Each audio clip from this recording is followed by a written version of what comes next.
Good morning, everyone. Welcome to this Local Authorities Focus Day. My name is Miranda Cooper and I am the Local Authorities Coordinator at the Carbon Literacy Project. Really excited to welcome you all today to this day packed full of sessions showcasing the amazing carbon literacy work going on in local authorities across the UK.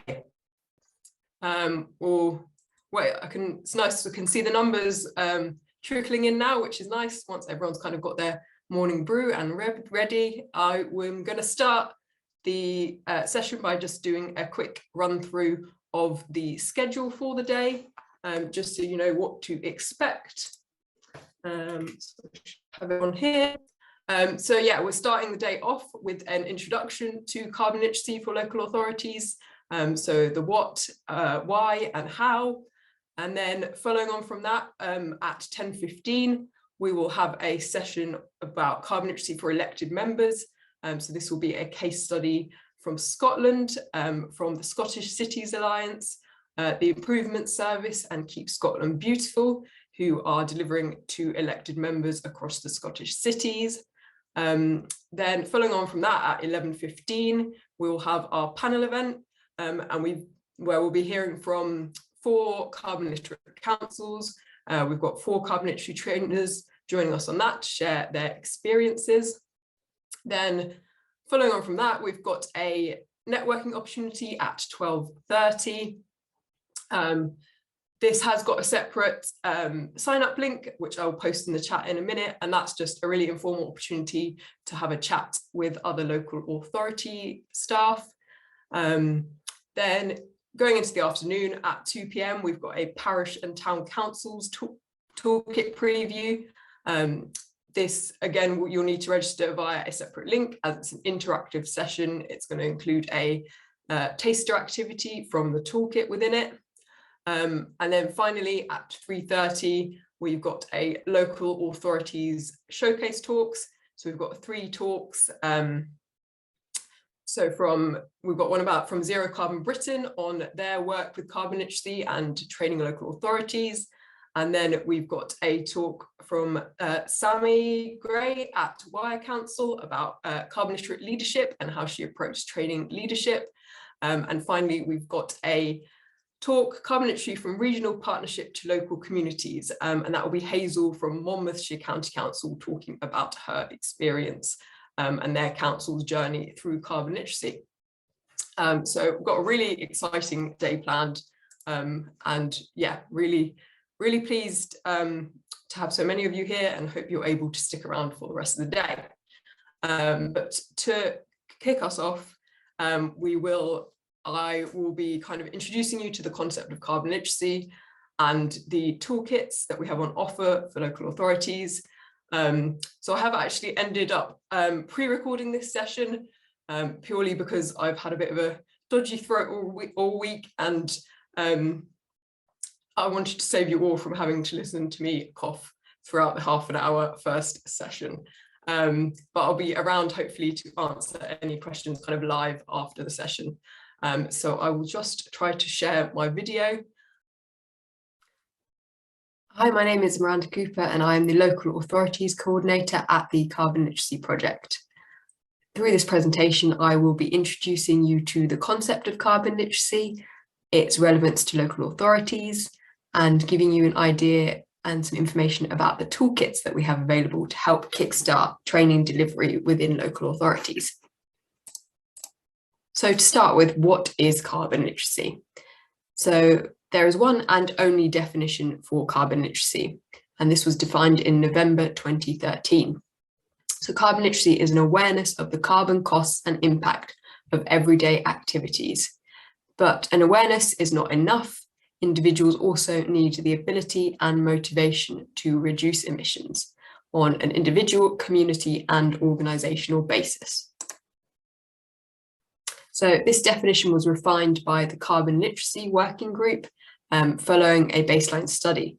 The Carbon Literacy Working Group also created the Carbon Literacy Standard, which outlines the requirements for a training course that produces carbon literate individuals. So this approach approach was piloted in Greater Manchester and began the coordination of the Carbon Literacy Project. The Carbon Literacy Project was established and now delivers on behalf of the Carbon Literacy Trust. Since then, the project has expanded across Greater Manchester, the UK, Europe, and beyond. So there's a few really key aspects of any kind of carbon literacy course, and I'll quickly run through them. So firstly, it must be a day's worth of learning about climate change. So based on research and our experience, a couple of hours just doesn't create the sufficient level of understanding of what's going on and create the impact required in terms of kind of actions at the end of the training. Secondly, it must be social learning. So this means taking the training to where people are. So it's not just one single off-the-shelf course, but each course needs to be meaningful to the particular learners' everyday kind of lives and whatever context it might be within. So yeah, each course is adapted to the audience, and this is what really creates those really impactful actions at the end of it. An important way of making the training more effective is to have peer-to-peer delivery. This is because our peers are our most trusted source of information and influence. And it really opens channels of communication to deliver action as a result, coordinated action as a result of the training. Then all training courses have to meet the carbon literacy standard and are certified as doing so. And this is really kind of how we maintain the quality across all courses. And we also certify each individual learner via checking through the evidence that's sent to us. So I've mentioned a couple of times now the carbon literacy standard. So this offers a framework for the content of a carbon literacy training course, and it ensures consistency in the quality and messaging of the training, no matter where it's being delivered or who it's for. And this standard is broken down into 4 key aspects, which I will go into in a bit more detail. So first element is knowledge. So this is used to establish a common understanding of the science of climate change and its impacts. So it includes what climate change is and what impacts it is having in the UK and globally, what people are doing about it, what people just like you could do about it, exploration of what you can personally do. So these are kind of the core elements of knowledge, but these can all be gone into at different levels of depth dependent on the learner, as long as it's kind of the same core content within all carbon literacy courses. So learning method. So the learning method ensures training is delivered in a consistent and effective way. So I mentioned some of these before, so it needs to be a day's worth of learning. However, it's worth mentioning that this can kind of be flexible in its form. So it could, for example, be 2 half days, or it could be 4 2-hour sessions. It could encompass elements of self-study or e-learning. So yeah, as long as it amounts to 1 day, very kind of flexible in the approach. Then, as also mentioned, it needs to be local learning, so relevant, for example, to the geographic area, learners' professional roles, personal interests, etc. Then trainers should show they understand how they relate to those who they are training as well, so covering that kind of peer-to-peer element. And then group inquiry also supports this peer-to-peer aspect and acts as a way to create an engaging and enjoyable learner experience. And it's about not giving learners the answers, but providing them more with the tools to discuss and kind of come up with their own answers, as ultimately that does lead to better solutions. And finally, the training should address the often overwhelming or emotional impacts of climate conversations by maintaining a positive tone. This can be done through trainer enthusiasm, as well as identifying achievable and effective actions that learners can take. So then there's a number of kind of values outlined in the standard. And carbon literacy training should thread these values throughout the course. So these include that action of individuals can and does make a difference. We need to work together to create change. Overall, the outcome of the changes we need to see can lead to a better world and a better way of life. Equity and fairness now and into the future underlies the changes that we want to see in the UK and globally. And finally, training should acknowledge that for some people, addressing climate change carries with it enormous emotional content, both positive and negative. And this shouldn't be ignored, but acknowledged and used to drive action. So the final part of the carbon literacy standard is action. And this is a really crucial aspect of carbon literacy, and the training really isn't carbon literacy without these pledges at the end of it. So each learner is asked to commit to 2 action pledges that address carbon emissions and climate impacts. So one action must be individual. So this is something that each learner can do without the permission of others. And one action must be a group action. So this is something that can be done alongside others as part of a wider group of people.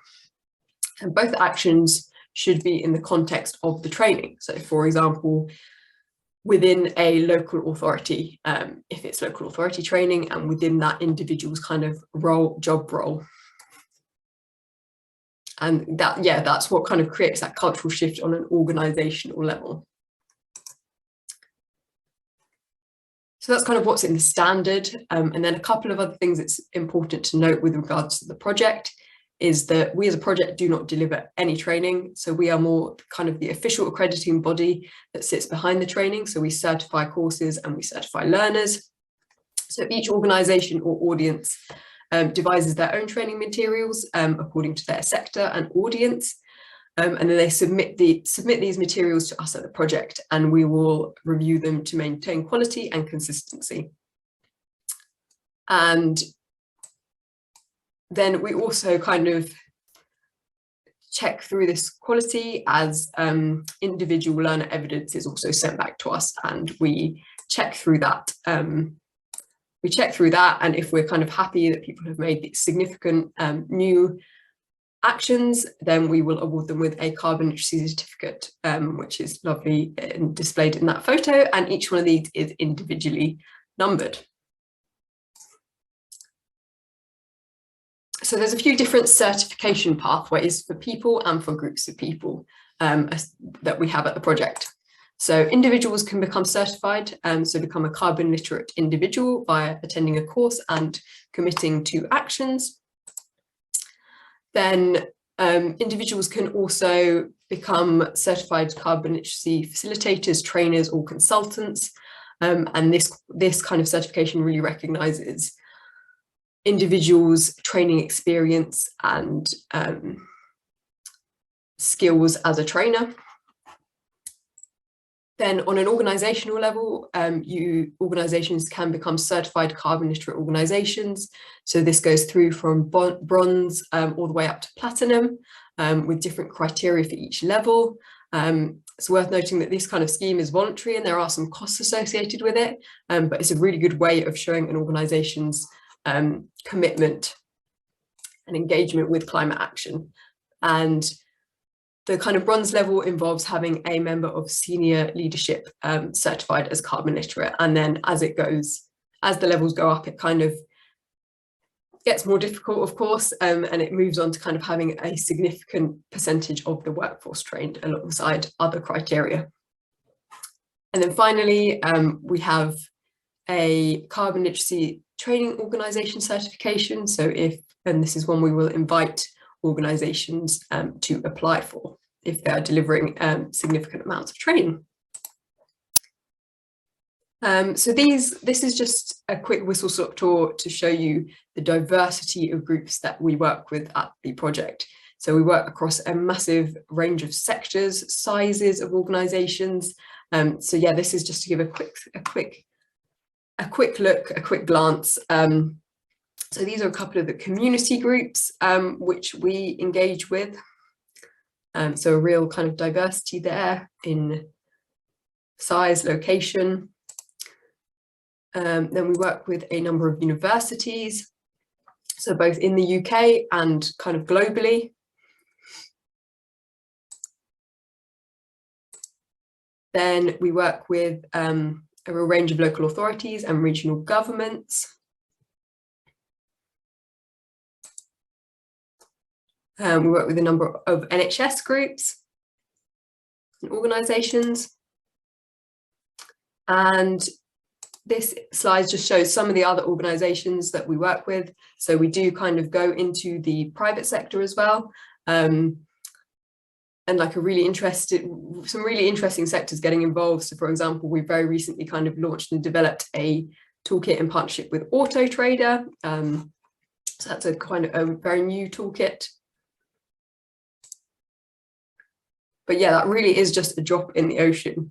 As can be seen in this graphic, we have engaged with 1,974 organisations. We've just hit 23,000 certified citizens. So that means at least 46,000 actions pledged. Sometimes learners pledge more than 2 actions. And we've got 263 different flavours of carbon literacy, 263 different certified courses across sectors and organisations. And Jacobs Engineering also produced this estimate that carbon literacy training can lead to 5 to 15% resource savings per person.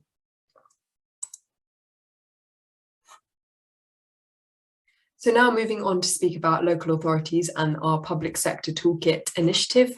So in 2019, the project received funding from the Government Department for Business, Energy and Industrial Strategy and the Greater Manchester Combined Authority.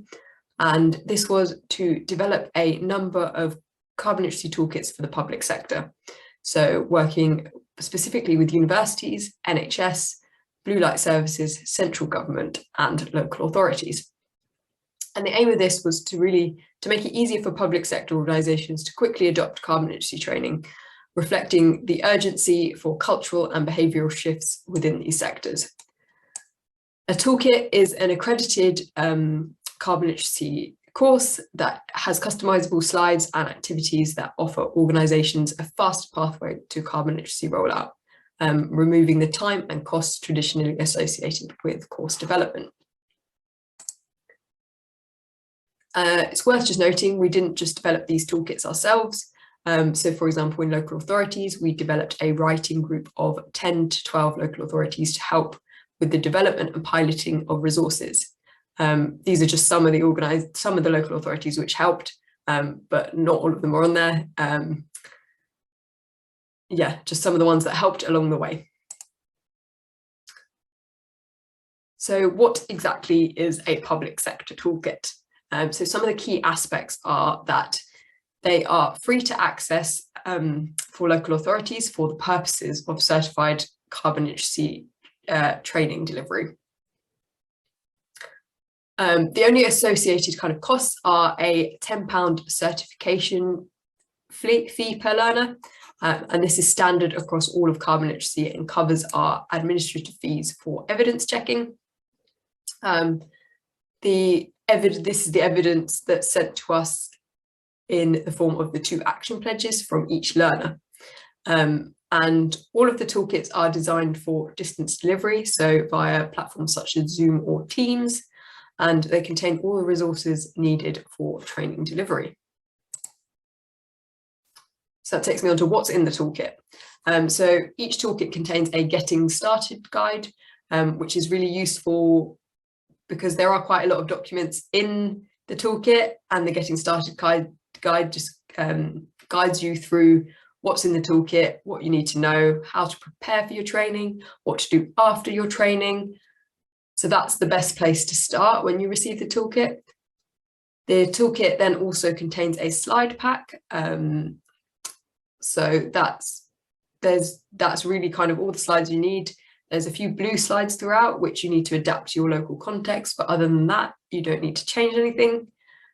There is a really detailed trainer manual, which goes through pretty much a slide at a time and goes through all of the activities, detailing how to run them.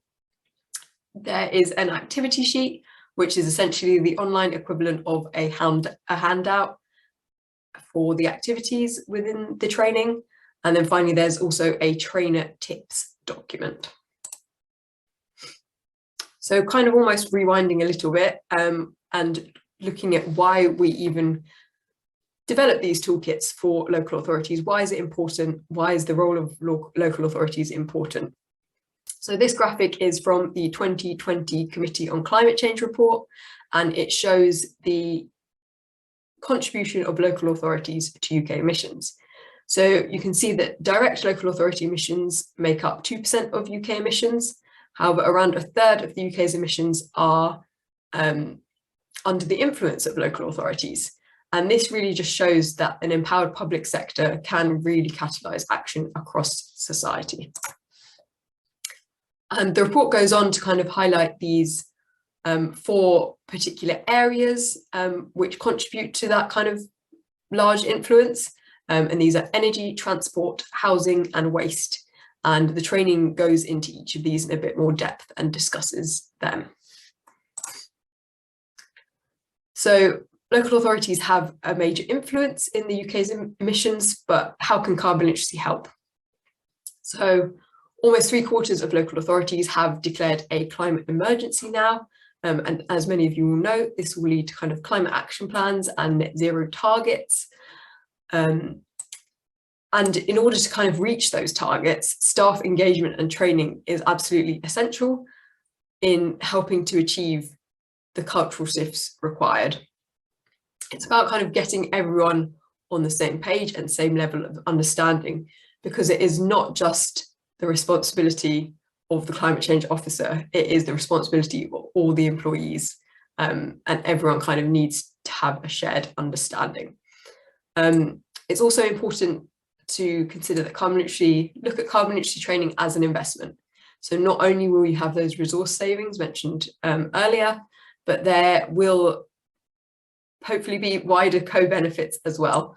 So measures such as improving public transport, switching to plant-based diets and retrofitting our housing stock, that's to name a few, can help local authorities to increase citizens' standards of living, as well as reducing pressure on council services.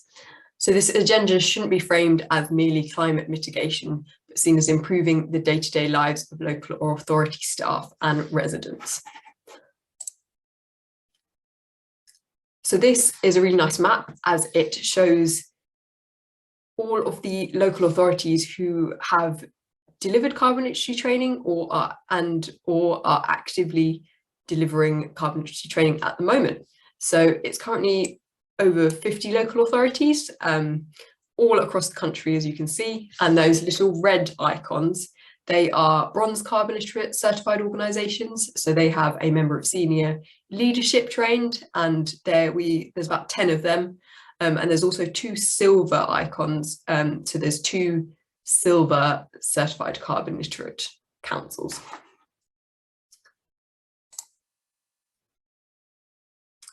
So what toolkits are on offer for local authorities?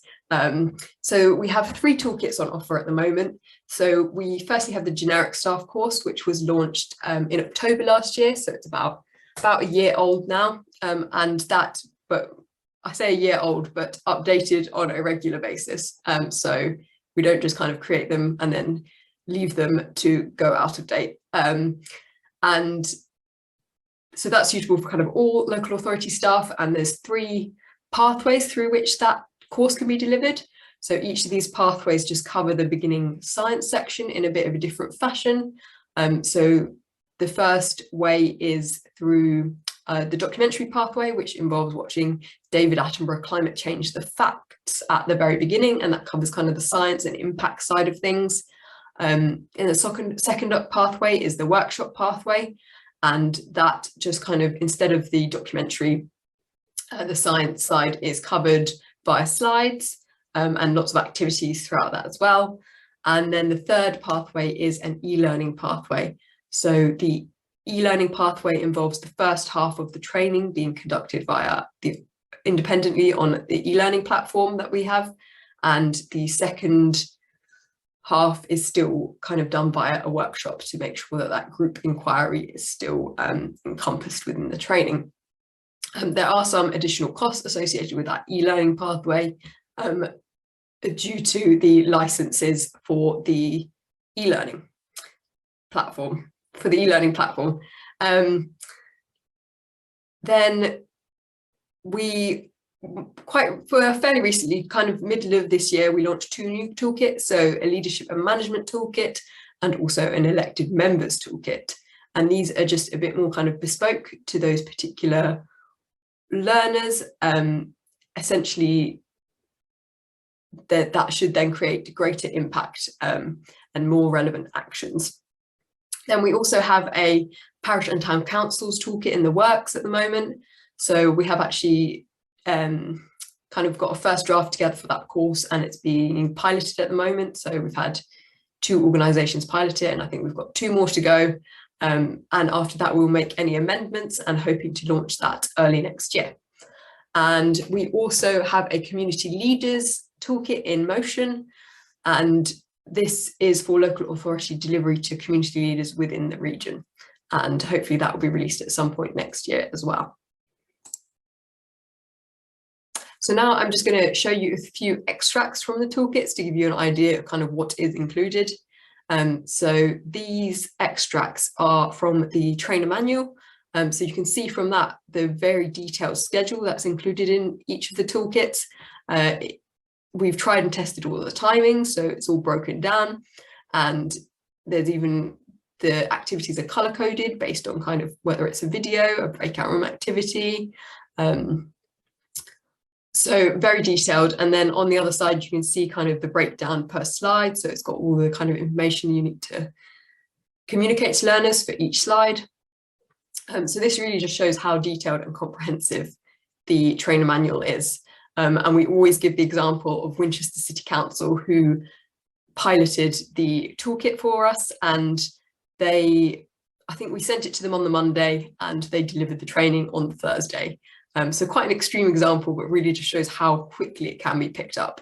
And I think they said the toolkit really held your hand, and the trainer manual held your hand through the process of delivery. These are some extracts kind of I've taken these from the generic staff workshop pathway, but all the courses follow kind of a fairly similar structure and have similar elements, especially in module 1. So module 1 is all about kind of the science and impact side of things. So what's happening, why is it happening, how do we know it's happening, and what are kind of the impact. The science can often be a bit of a shock to learners, and it's really important that kind of the training builds up from this kind of shock all the way towards kind of the actions at the end.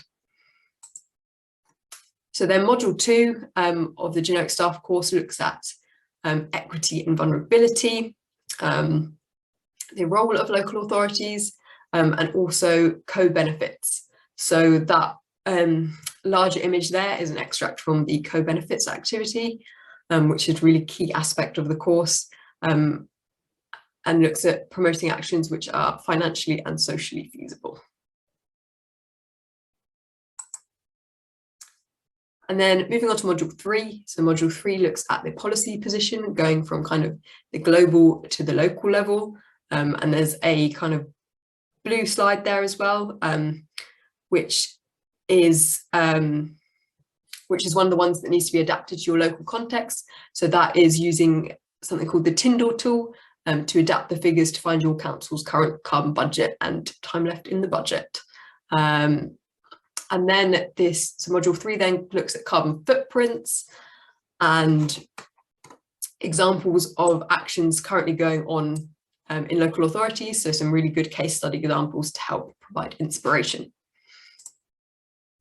Then the final module, module 4, is all about kind of action planning and also how to communicate climate change. So this is all about kind of developing your individual and your group action, looking at your spheres of influence, and then looking at how to talk to people about climate change.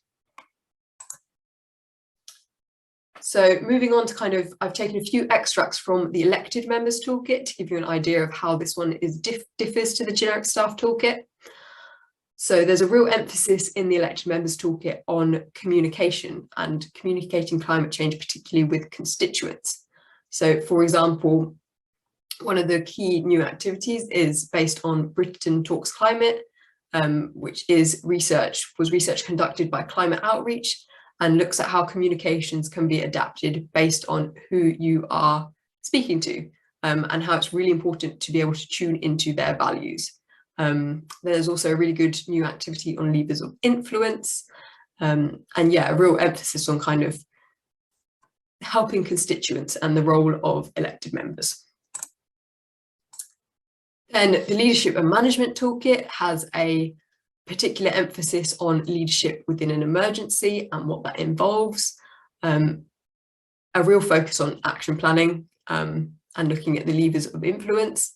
And there's also a lot more to do with kind of the financial aspects of climate change and action. Then I've just input on this slide some example pledges to give you an idea of the kind of things which local authority learners have pledged. Very recently, actually, I've taken these from some very recent kind of cohorts. So a real kind of diversity, from educating housing tenants to live in lower carbon ways, to introducing a carbon impact question onto tenders,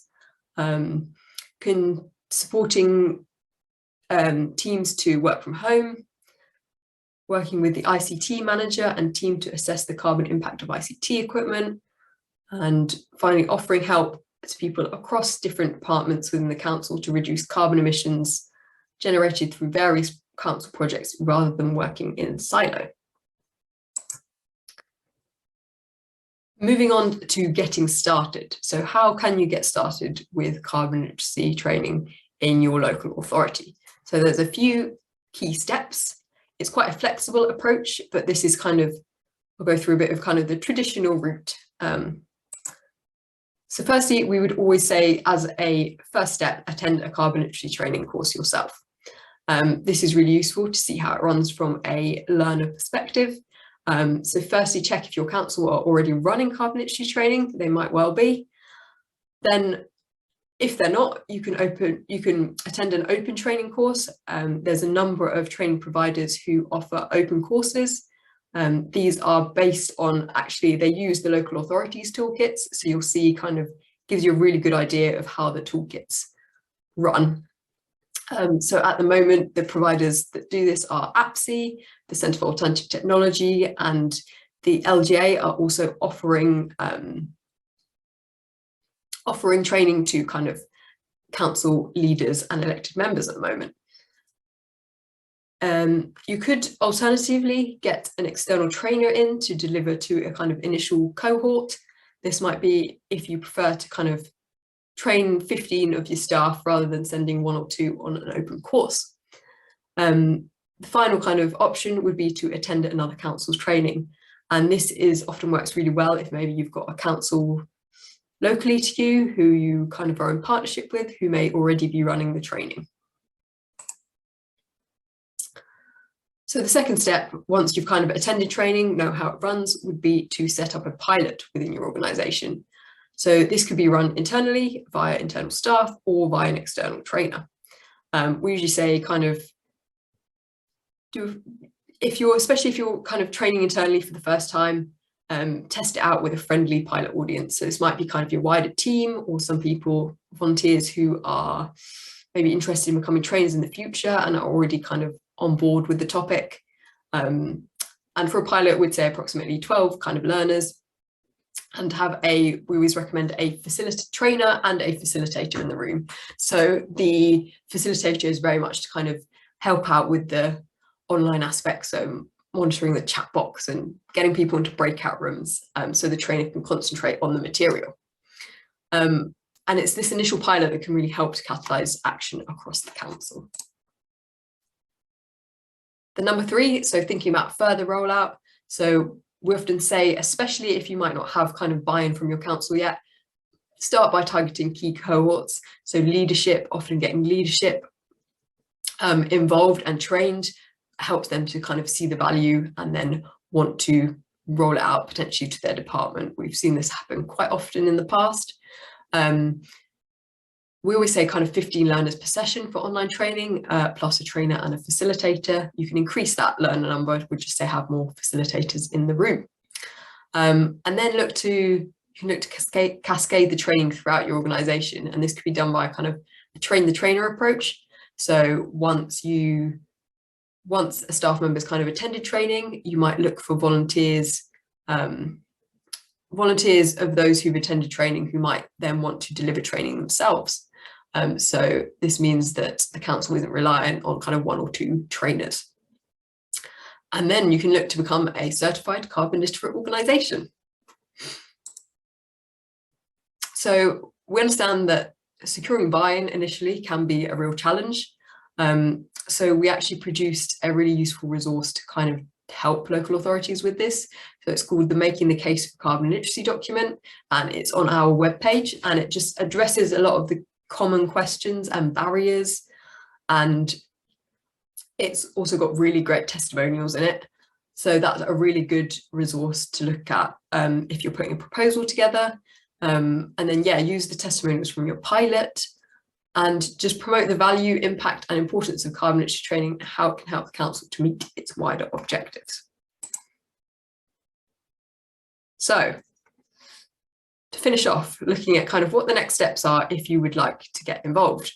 So first step would be to email localauthorities@carbonliteracy.com to request access to the toolkits. So let us know which toolkits you're looking to access.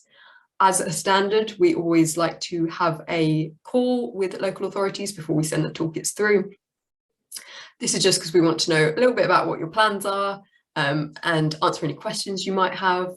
So yeah, so once you email us, we will arrange a call.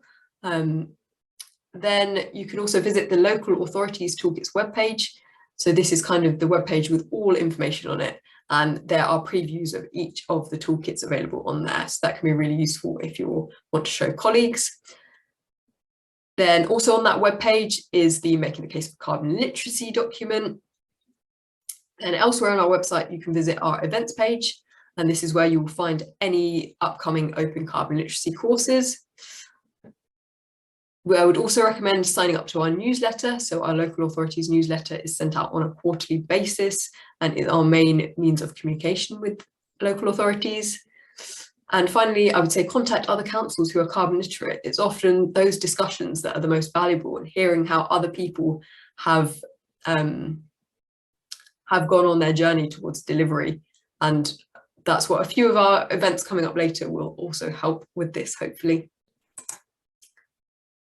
And that is everything. So yeah, just feel free to email me at the local authorities address if you have any questions at all. Thank you. Excellent. I hope that worked okay for everybody and you learnt a bit more about what carbon literacy training is and how you can go about it. We've got about 5 minutes still until the end of the session. So if anyone does have any questions at all, please feel free to stick them in the question and answer box or into the chat, and I'm happy to kind of answer them. We had one question during the session from Maya related to, does carbon literacy training have to be delivered by a carbon literacy certified trainer? And my colleague Nicola has excellently answered it, but just for anyone else who hasn't read that, so no, it doesn't. We encourage internal delivery, and it's really if you feel confident as a staff member or as an individual to deliver that training. We usually say, as long as you've kind of got a good understanding of the topic and maybe some training experience or at least confidence speaking to people, then the toolkit is really easy to pick up and kind of it's been designed for people who are not expert trainers.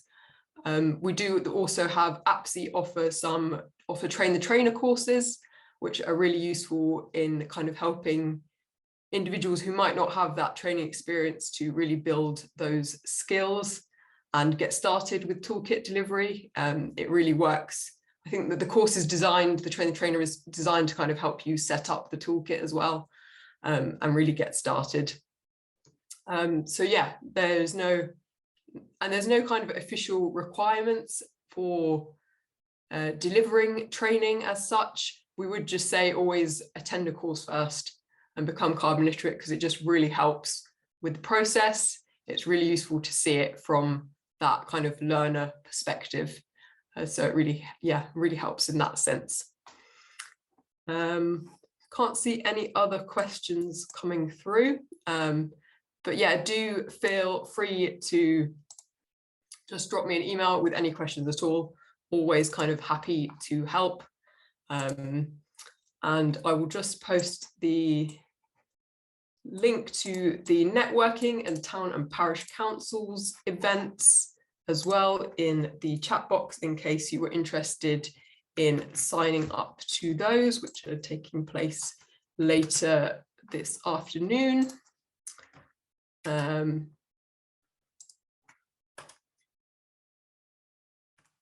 we go.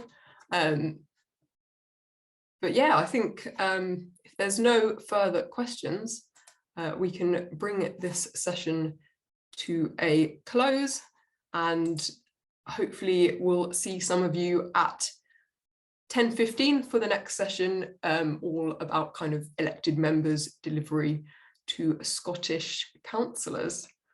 So look forward to seeing you later. Thank you.